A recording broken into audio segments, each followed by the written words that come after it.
وكده خلصنا الكبدة. كبدة بجد تحفة، شايفين متماسكة، كفر مش واقع، ما شاء الله، طرية من جوه ومقرمشة من بره، حاجة كده تحفة. زوقناها بالفلفل كده القطع الصغيرة. وزي ما انتوا شايفين كده، ده الفيديو بتاعنا النهاردة. الغدا بتاعنا جنبها سلطة طحينة، وجنبها مكرونة بشاميل، وألف هنا وشفا.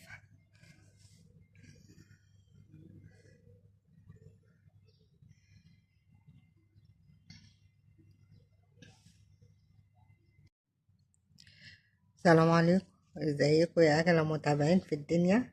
عاملين ايه يا حبايبي؟ يا رب تكونوا في احسن صحة واحسن حال. النهارده هنعمل فيديو خفيف كده. معايا كبدة، معايا هنا نص كيلو كبدة شرايح، زي ما انتوا شايفين كده، شرايح كبيرة.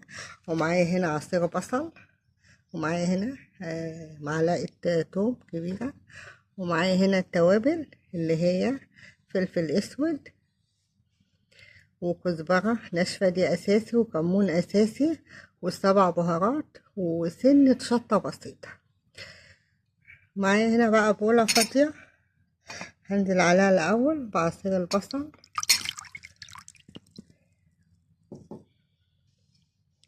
بعد كده هحط عليها الثوم،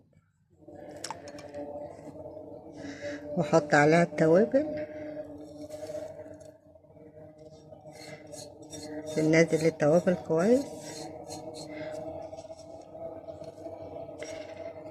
طبعا انا الملح هحطها في الثوم، واقلب المكونات دي كلها في بعض زي ما انتوا شايفين كده.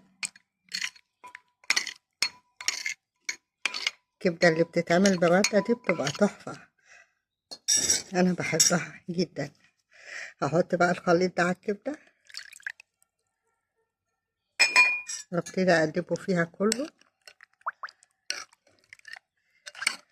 واتاكد ان هي وصلت لكل واحده، ما خلاش متنيه يعني كده.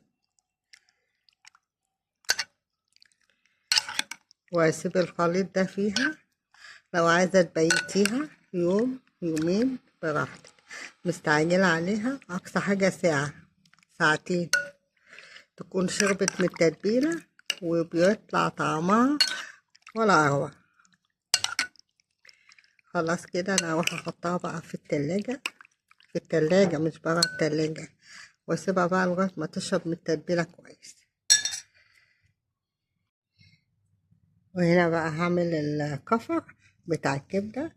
معايا كوبايه رده ناعمه نخلها طبعا عشان ما يكونش فيها شوائب، ومعايا معلقه نشا، ومعايا نص كوبايه دقيق ابيض، ومعايا التوابل اللي هو ملح وكمون.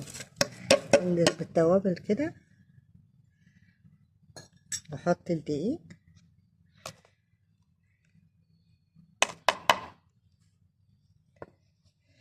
واحط النشا، واخر حاجه بقى احط الرد. وبقلب المكونات دي كلها في بعض. بس هنا في شويه كمون انا عايزه اجيبهم.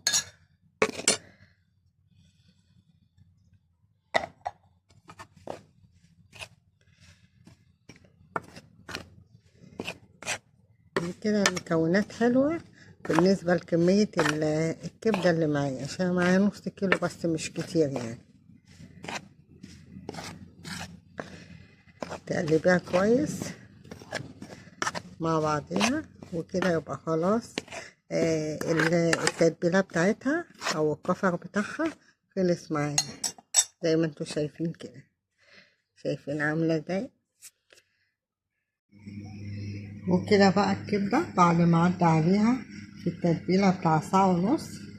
معايا هنا التتبيله اللي انا عملتها. انا باخد واحده كبده كده واحطها على الدقيق،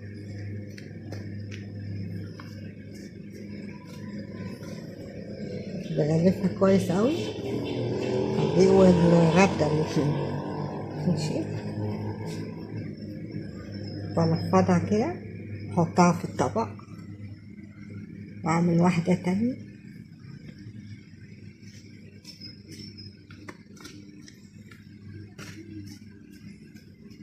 دوس عليها كويس قوي كده، وبعد كده نفضها واشيلها، احطها برضه في الطبق.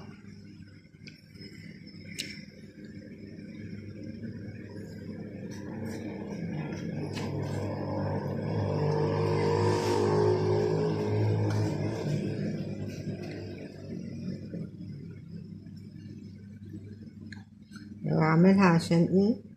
اقليها كلها ورا بعض.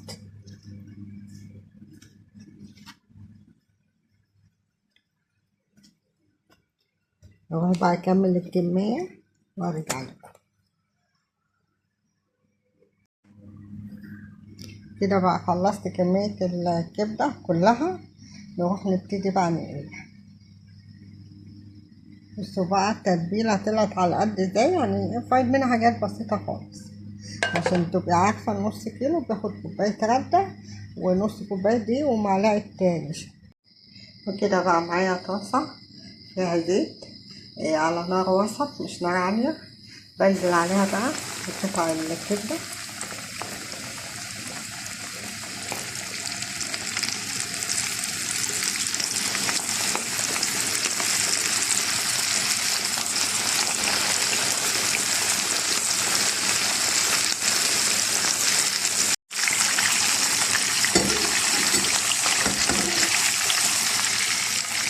طلعها بقى على مصفى مش على مناديل عشان ما تطرش مني.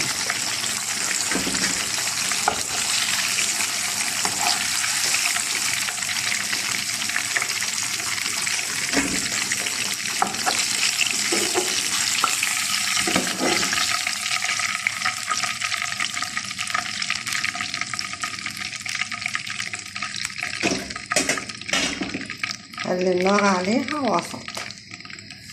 حط كده بقى حطة تاني.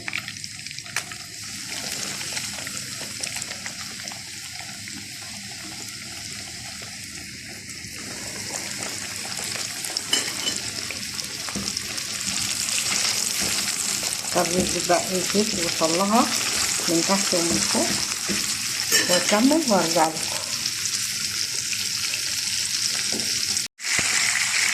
كده دي بقى اخر واحدة، اخر قلية يعني.